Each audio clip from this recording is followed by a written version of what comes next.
The world had forgotten how empires were born.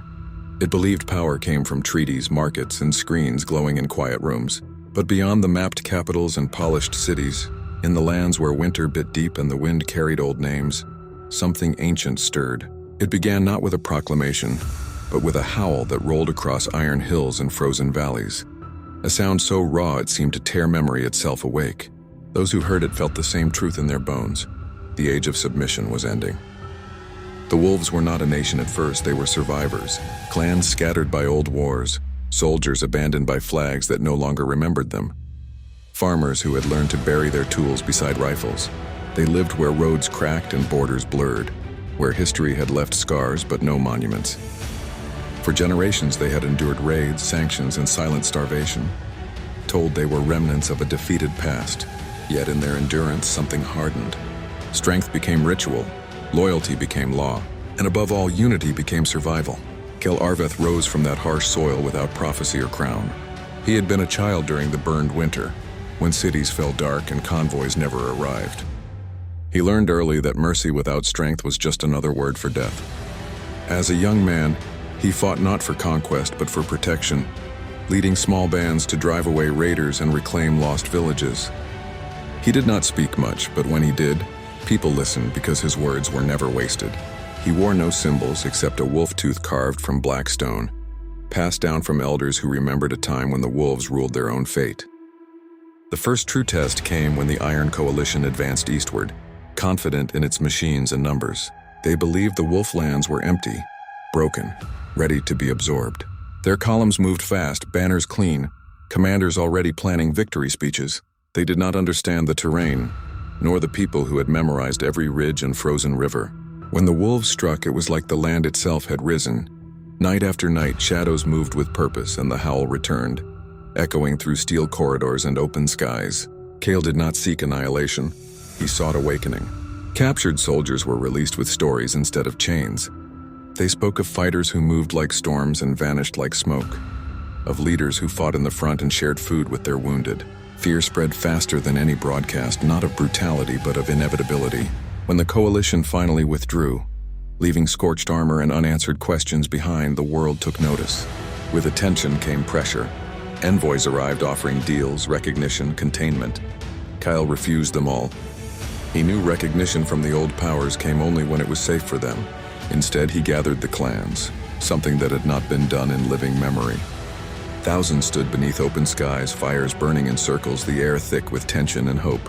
Elders spoke of ancient pacts. Warriors spoke of fallen brothers. Mothers spoke of children who deserved more than hiding. When Kyle finally stepped forward, silence fell like snow. He did not declare an empire, he declared an ascent. He said the wolves would no longer crawl through history hoping to be spared. They would rise not to rule the world, but to command their own destiny.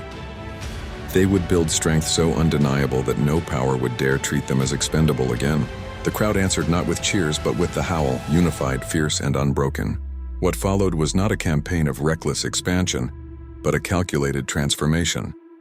The wolves forged their own doctrine, blending old battlefield instincts with modern strategy. They built foundries where ruins stood, trained engineers beside fighters, and taught children both history and survival. Discipline replaced chaos, purpose replaced despair.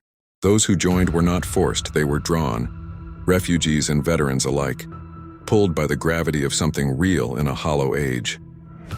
The Second War was unavoidable. The Ascendancy's growth threatened the balance that had favored distant capitals for decades. A coalition formed again, larger and louder, promising order and stability. Their strikes came from the air, precise and devastating, targeting factories, camps, and command centers.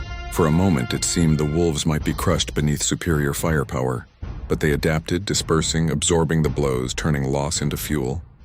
Kale survived an assassination attempt that leveled half a mountain, emerging bloodied but alive, his survival becoming legend overnight.